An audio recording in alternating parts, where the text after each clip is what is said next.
Sing a song of sixpence, a handful of rye, 4 and 20 blackbirds baked in a pie. When the pot was opened, the birds began to sing. Was not that a dainty dish to set before the king? If you've never heard the legend of Gilligren and the king's pie, you'll scarcely understand the above verse.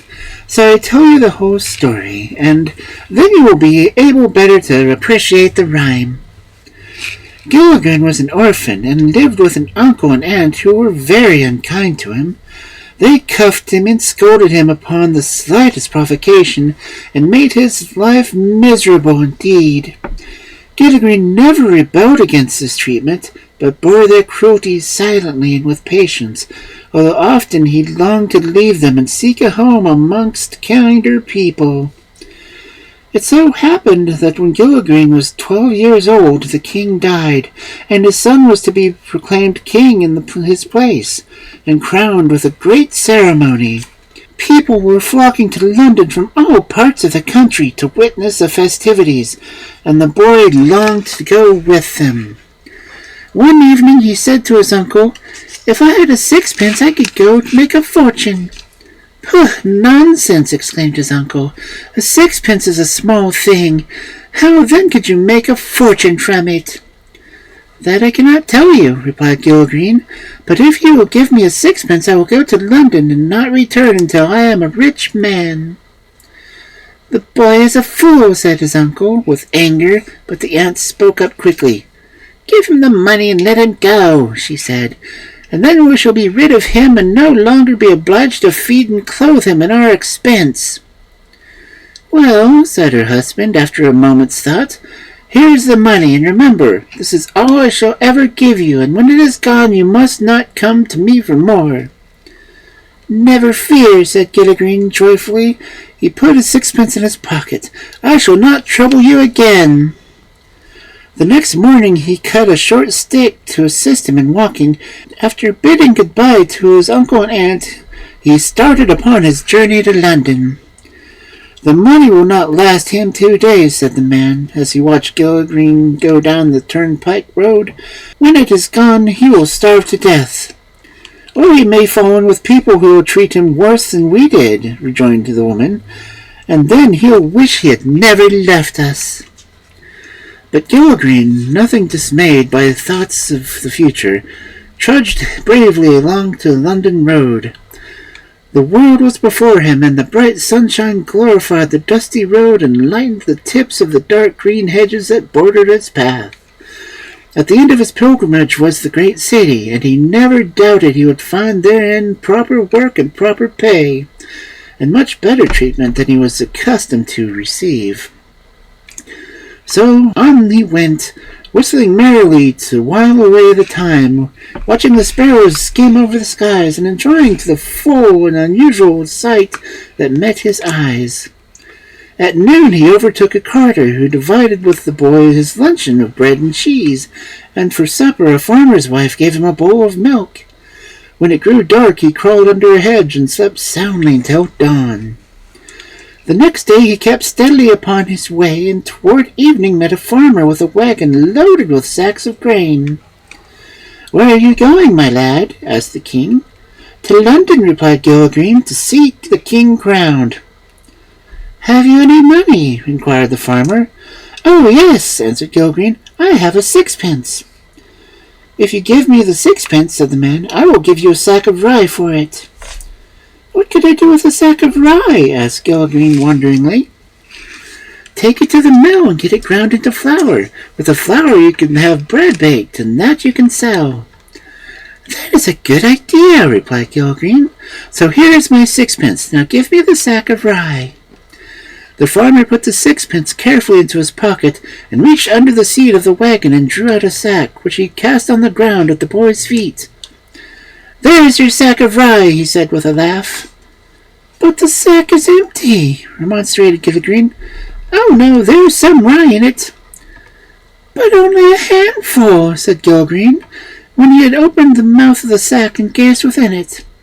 "It is a sack of rye, nevertheless," replied the wicked farmer, "and I did not say how much rye there would be in the sack I would give you. Let this be a lesson to you never to buy grain without looking into the sack." And with that he whipped up his horses and left Gilligren standing in the road with the sack at his feet, nearly ready to cry at his loss. "My sixpence is gone," he said to himself, "and I have received nothing in exchange but a handful of rye. How can I make a fortune with that?" He did not despair, however, but picked up the sack and continued his way on the dusty road.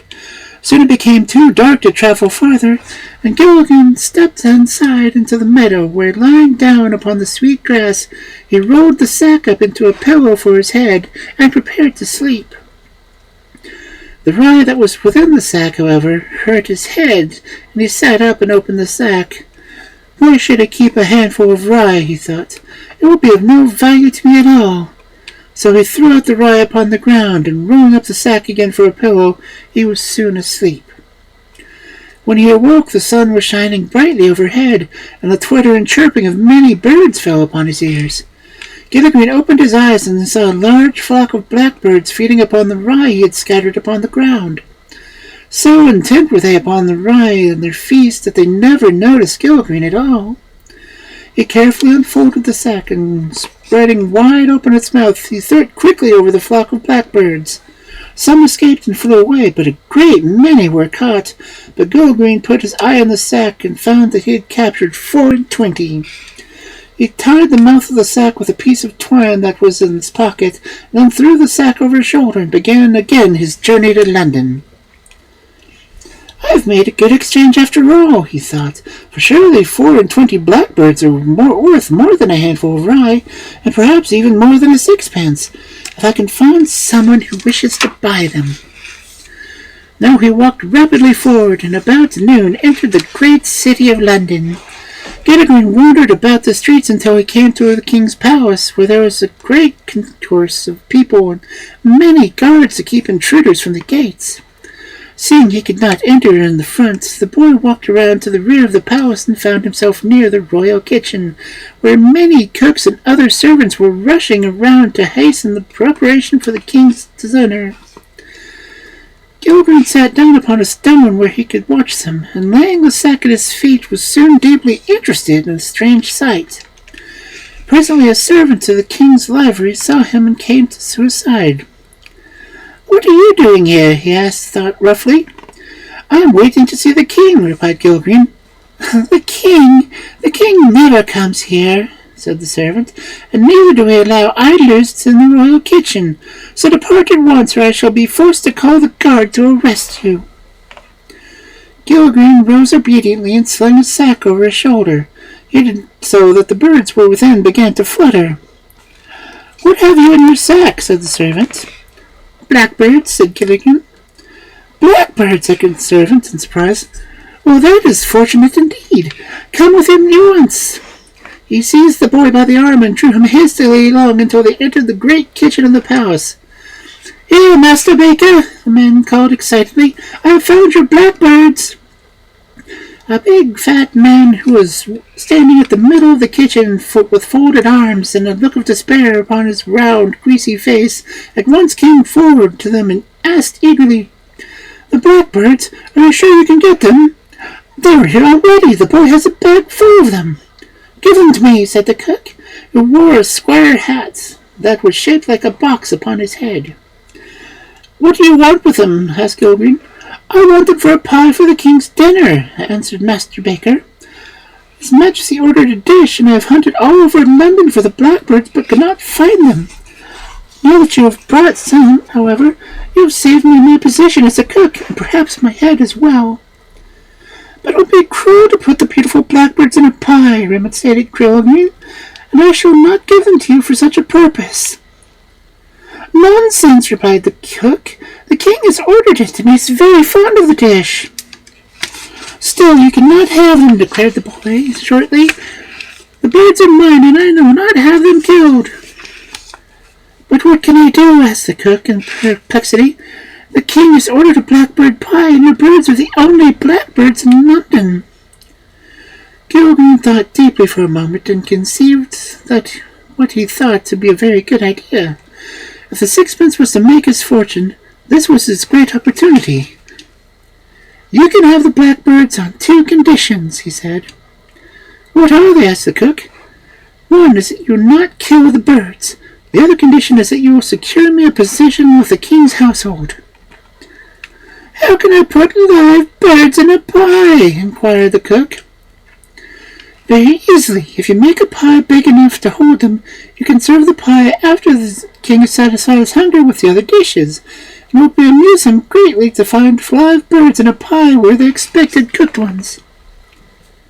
"It is a risky experiment," replied the cook, "for I do not know the king's temper.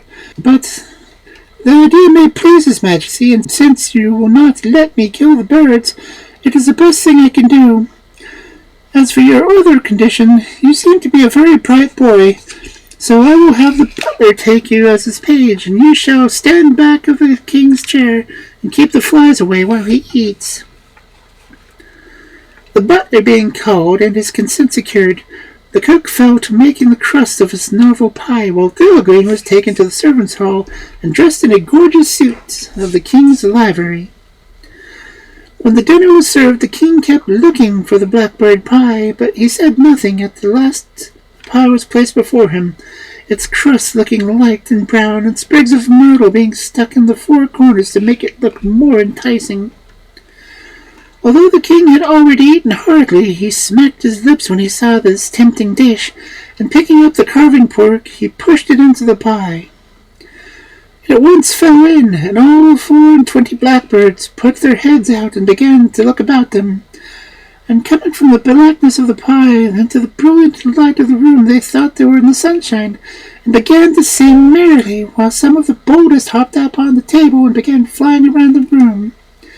At first the good king was greatly surprised, but soon, appreciating the jest, he lay back in his chair and laughed long and merrily. And his courtiers and the fine ladies present heartily joined in the laughter, for they were also greatly amused.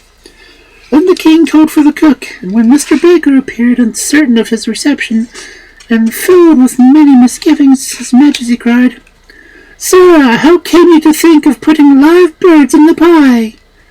The cook, fearing that the king was angry, answered, "May it please your majesty, it was not my thought, but the idea of the boy who stands behind your chair."